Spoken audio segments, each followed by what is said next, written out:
here we go. How are you guys sleeping? How are you guys sleeping these days? Tell the truth.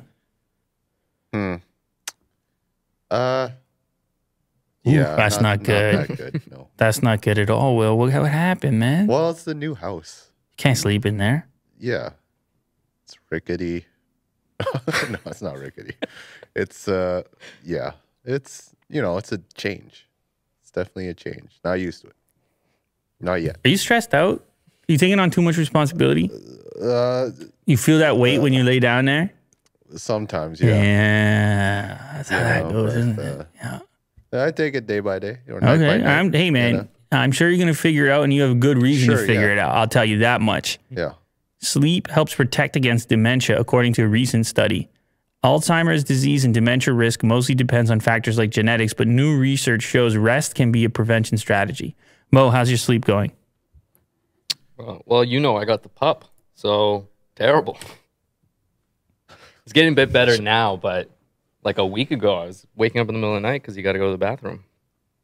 Is no one sleeping well here? No, we're just all sleep deprived. I'm pretty sure we're all at risk right here. Yeah. We need a nap time at work. The study, which followed nearly 8,000 participants in the United Kingdom for 25 years, found that people who regularly slept for 6 hours or less in their middle age had about 30% higher risk of developing dementia than those who clocked 7 or more hours per night. Very specific numbers there. I don't think anybody wants a 30% increase over there. This is by no means the first study drawing this link, by the way. It's just a big study. That's a fairly large number of participants, 8,000.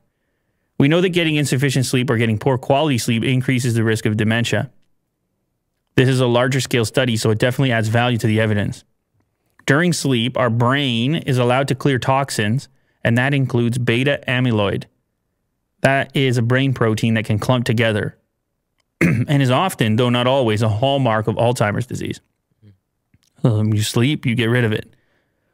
Also, our sleep is really important to consolidate our memories. Sleep disruption leads to inflammation and also clogging of the arteries. And it includes arteries in the brain.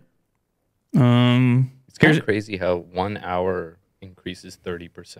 It's because of the sleep pattern. Like in that amount of time, if you ever do these sleep tracking apps, you recognize that you spend a lot of time in light sleep. Yeah, you're not in REM yet. And so every hour you add on increases the likelihood, I suppose. I noticed some weird stuff, like a lot of the regenerative sleep, for me, happens right before you wake up, in like the last hour of sleep. Anyway, here's some recommendations. Adults aged 18 to 60 should get 7 or more hours of sleep per night. If you're 61 to 64, it should be 7 to 9 hours. And 65 and up, aim for 7 or 8. Here's some other recommendations. As far as improving quality of sleep, there's a whole host of things that can be done. Avoidance of alcohol is really important. Alcohol tends to cause sleep disruption and leads to reduced total sleep time. You also want to avoid caffeine for at least 8 hours. What? Before bedtime. Well, I know we're all screwing that one up. And caffeine here reduces the amount of restorative slow wave sleep people have throughout the night. So here's some recommendations in there. I mean, there's many factors that contribute to these type of things, but sleep is pretty easy. Oh, they also have a mention about electronics for those of you that are obviously here, fans of electronics, gadgets, and screens. Avoid electronics at night. Phone and laptop screens emit blue light, which messes with your sleep. We already know this stuff. Ignore your phone completely before bed. Do they say for how long? No. No, but I guess the earlier you put it away, the better. Right. Just like the coffee, right? You're trying to wind that baby down just like nature. 8 hours. Yeah, and you know one thing, if you put the screens down and you put the coffee down, you will notice the natural rhythm kicking in. If you just let... Like your internal clock? You let yourself properly relax before sleep. It's a weird one where it's like the way that you enter sleep is the way that you end sleep.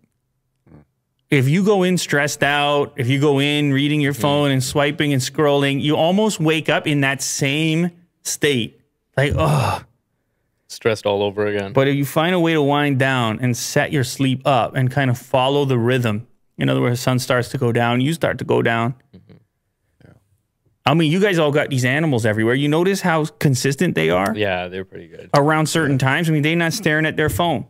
The screen makes it so easy to push that off, the sleep thing. And these screens are still a relatively recent development for humans as far as the amount of time that we spend in front of them and we push that sleep off. Because even if you try, do me a favor and try to just read a book by lamplight at around, 11 p.m., you're cooked. Yeah. You're cooked. But if it's a screen and it's 2 inches from your face, you can go hours beyond where It's you so should. addictive. Yeah. It's just like you can so quickly just swipe. You got something new. So we have this like wide scale experiment going on of how much sleep deprivation can we all collectively deal with, and what are the long-term consequences of such a thing? Because it's a weird thought, but sleep ends up being a big part of life. It's very strange. Mm-hmm.